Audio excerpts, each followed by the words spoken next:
আসসালামু আলাইকুম। আশা হচ্ছে যে যেখানে আছেন সবাই ভালো আছেন। আমি আছি অনন্ত আপনাদের সাথে। আজকে আমরা ফটোশপে খুবই ইম্পর্টেন্ট একটা কাজ শিখবো।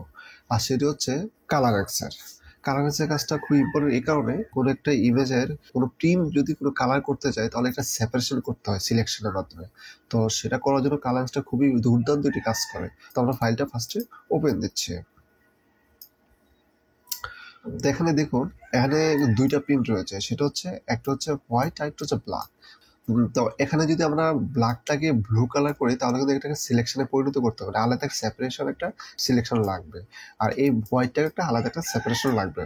তো আমরা এটা করার জন্য আমরা একটা কাজ করতে পারছি, ম্যাজিক টুল ইউজ করতে পারি, কিংবা একটা সহজ একটা ওয়ে হচ্ছে আমরা সিলেক্টে যাব অ্যান্ড গিয়ে কালারেন্সে ক্লিক করবো। ক্লিক করলেই আমরা একটা অপশন পাবো। তো এখানে আমরা ডানে দেবো, মানে সবসময় কিন্তু ডিফল্ট আকারে এখানে থাকবে, এভাবে থাকবে। অ্যান্ড সিলেকশনে রাখবেন। এই বক্সটার মধ্যে এসে কোনো কিছুই চেঞ্জ করা লাগবে না। যদি আপনাদের ফার্স্টে এখানে ডান অবস্থায় থাকবে, যদি অন্য জায়গায় থাকে তাহলে এখানে দিয়ে দিবেন। আর এবার সিলেকশন দিবেন। ইমেজে দেওয়ার কোনো প্রয়োজন নেই, তো সিলেকশন দিবেন, দিয়ে এখানে পার্সেন্টেজটা কমিয়ে দেন। তো এখানে যে যে কালারটা আপনার পিক করতে চাচ্ছেন ঠিক ওই কালারটার উপরে এটা ক্যাপচারটা রেখে ক্লিক করুন। তো আমরা এখানে দেখুন এই ব্ল্যাক কালারটাকে আগে সিলেকশনে পরিণত করব, তার জন্য ব্ল্যাকের মধ্যে ক্লিক করছি। এখানে দেখুন, ক্লিক করার সাথে সাথে এখানে এই বক্সের মধ্যে আমরা হোয়াইট একটা আবরণ দেখতে পাচ্ছি, মানে দেখাচ্ছে হচ্ছে এখানে যতটুকু সিলেকশন হয়ে গেছে একটা ক্লিকে ততটুকু এখানে দেখাচ্ছে। তো আমরা এটাকে আমরা আরেকটু স্পষ্ট দেখার জন্য আমরা এই গ্রে স্কেলে ক্লিক করতে পারি। গ্রে স্কেলে ক্লিক করলে আমরা এখানে যেটা দেখতে পাচ্ছি আমাদের এখন স্পষ্ট আমরা ফটোশপের মধ্যেও দেখতে পাচ্ছি। তো এখানে দেখুন একটু গ্রে গ্রে ভাব রয়ে গেছে, তার মানে সিলেকশনটা ভালো আসবে। আনার জন্য আরেকটু এটাকে মডিফাই করতে হবে। তো আমরা, তো দেখুন এটা বাড়ানোর কারণে এই হোয়াইট স্থানটা আরেকটু হোয়াইট হচ্ছে, তার মানে আমরা আগে একটু বাড়িয়ে নেব। তো এত বেশি বাড়ানো যাবে না, যেন বেশি বাড়াতে গেলে অন্য স্থানও কিন্তু হোয়াইট হয়ে যাবে। ব্ল্যাকিং যে স্থানটা এখনো সিলেকশন হয়নি, পরিণত হয়নি, সেই স্থানটাও আরো হোয়াইটে পরিণত হতে পারে। তো অতটুকু নেওয়া যাবে না, ঠিক যতটুকু হোয়াইট হয়েছে ঠিক ততটুকু যেন আরো তীক্ষ্ণ আর একটু স্পষ্ট হোয়াইট হয়, তার জন্য যতটুকু নেওয়া যায় ততটুকু নেবেন, ততটুকু বাড়াবেন। ওকে, আমরা এতটুকু বাড়াতে পারছি, এর চেয়ে বেশি না। আর যদি এখানে আরো এখানে ব্ল্যাকটা রয়ে গেছে, তো এখানে আমরা যদি আরেকটু অ্যাড করতে চাই তাহলে শিফটে ধরে ক্লিক করব, তাহলে এখানে হোয়াইটটা একটু অ্যাড হবে। ওকে, এখানে গ্রে স্কেল অ্যান্ড এখানে আপনারা চেঞ্জ করতে পারেন ইচ্ছে মতো। ব্ল্যাক মেটাল দিলে আপনারা এখানে অরিজিনাল ফাইলটা দেখতে পাবেন, অরিজিনাল ফাইলে কি ব্ল্যাকটা কতটুকু ধরেছে। ওকে, এখানে আপনারা দেখে নেবেন যে কোনটা আপনাদের সুবিধা বুঝতে। ওখানে ক্লিক করতে দেখুন আমাদের এই সিলেকশন যতটুকু হয়েছে ততটুকু কিন্তু আমরা স্পষ্ট দেখতে পাচ্ছি যে কালো যতটুকু অংশ রয়েছে ততটুকু ফুললি ভাবে সিলেকশন হয়ে গেছে। তো আপনারা আরেকটু ভালো করে যদি করতে চান তাহলে ওই শিফটে ধরে যে জায়গায় ভালো আসেনি, ব্ল্যাকে একটা ছাপ রয়ে গেছে, সেখানে আমরা শিফট ধরে একটু ক্লিক করে একটু ভালো করে আনতে পারবেন। তো আমি এতটুকু ডিটেলস ভাবে এটুকু সময় নিয়ে অবশ্যই এটা কাজ করেনি। তো তারপরেও কিন্তু ভালো একটা সিলেকশন চলে আসছে, মানে যথেষ্ট আমাদের কালার করার জন্য যথেষ্ট একটা সিলেকশন পেয়ে গেছে। তো এখন আমরা একটা গ্রুপে ফেলবো, গ্রুপে ফেলে মানে ফেদার দিব হচ্ছে 0.5 অ্যান্ড গ্রুপে ফেলেছি। এখন আমরা দেখুন এখানে অতিরিক্ত অংশ চলে আসছে, যে চুলের অংশটা আর হচ্ছে মানে ব্ল্যাক যতটুকু পেয়েছে ইমেজের মধ্যে ততটুকু কিন্তু এখানে ক্যাপচার করে নিয়েছে। তো আমরা এখানে এটাকে সিলেকশনটা ডিলিট করে দিব, এটা এই অংশটাকে।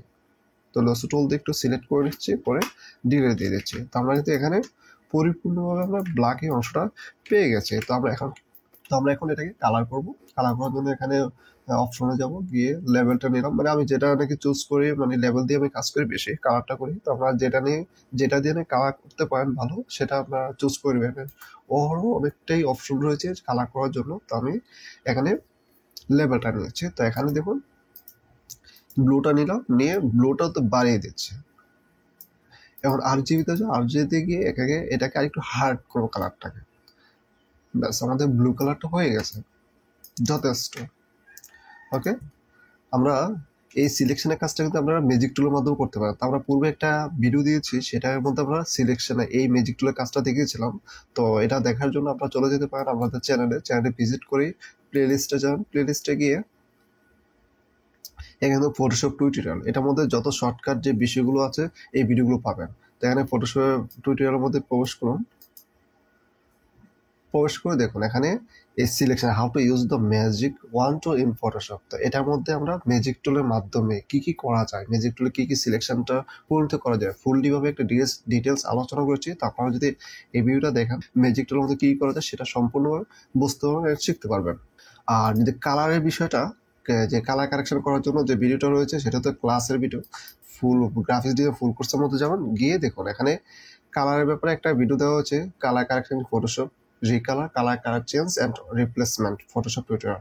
যারা নাকি এখন পর্যন্ত কালার কারেকশন সম্পর্কে জানেন না, অজানা, ঠিক তারাও কিন্তু এই ক্লাসটা যদি সম্পূর্ণ করেন তাহলে আপনারা কিভাবে কালার কারেকশন করতে হয় বা যে কোনো কালার কারেকশন আপনারা করতে পারবেন খুব ইজি একটা ওয়েতে।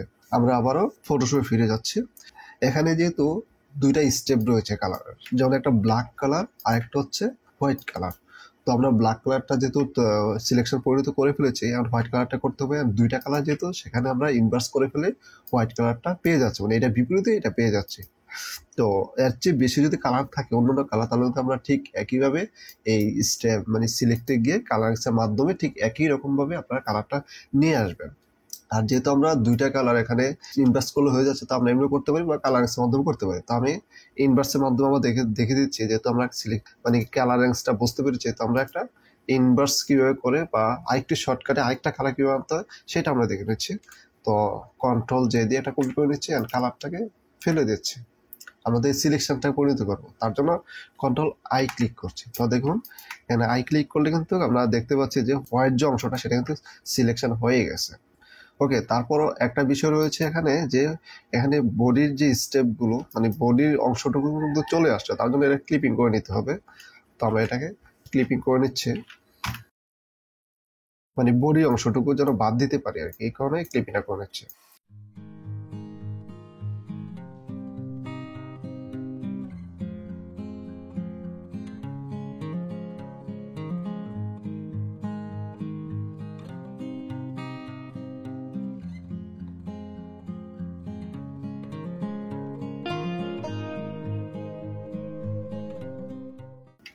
মেইন ইমেজের যে মার্কসটা রয়েছে সেটাকে সিলেকশন করার পরে ইনভার্স করবো, পরে এখানে ডিলিট করে দেবো, এই গ্রুপে ডিলিট করে দেবো। তার মানে আমরা বাইরের যে ব্যাকগ্রাউন্ড অংশটা সেটা ডিলিট হয়ে গেছে, তো আমরা মেইন ইমেজের অংশটা পেয়ে গেছি।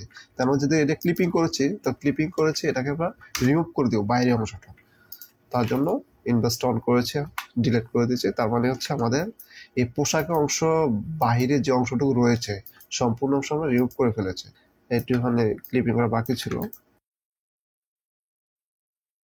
ওকে, তত্র ফেদার অ্যান্ড ডিলেট। ওকে, আমরা এখন কিন্তু হোয়াইটের যে অংশটা সেটার সিলেকশনটা পেয়ে গেছি একদম পূর্ণরূপে। দেখুন এখন আমরা এটা কালার করবো, কালার করার জন্য আবারও চলে যাচ্ছি লেভেলে গিয়ে অ্যান্ড ব্লুতে গিয়ে আমরা প্লাসে মানে ডান পাশে টেনে নিচ্ছি, তাহলে হচ্ছে ইয়েলো কালার হয়ে যাবে। ওকে, সেই ইয়েলো কালার হয়ে গেছে। তো এখানে আমরা আবার RGB-তে যাচ্ছি একটু হার্ড করার জন্য কালারটাকে একটু ওখানে এভাবে একটু ব্ল্যাকের দিকে নিয়ে যাচ্ছে, তাহলে কিন্তু আমাদের এটা হয়ে যাচ্ছে। ওকে, যথেষ্ট। তাহলে আমরা এটা তো সিম্পল একটা কালার দেখিয়েছে, তো এটাকে আপনারা বিভিন্ন রূপে কালার করবেন। তো ক্লায়েন্ট যেভাবে রিকমেন্ড করবে সেভাবে আপনারা কালারটা করে দিবেন অন্যান্য ইমেজের ক্ষেত্রে। তো দেখুন আমাদের কাজ কিন্তু কমপ্লিট। আশা করি বুঝতে পেরেছেন। যদি বুঝতে কোনো অংশ প্রবলেম হয় তাহলে অবশ্যই আমাদের কমেন্ট বক্সে জানাবেন, আপনাদের প্রবলেমগুলো সলভ করে দেওয়ার চেষ্টা করবো। দেখা হয় পরবর্তী কোনো ভিডিওতে। সে পর্যন্ত ভালো থাকুন, সুস্থ থাকুন, সবাইকে নিয়ে ভালো থাকুন এই প্রত্যাশা। আল্লাহ হাফেজ।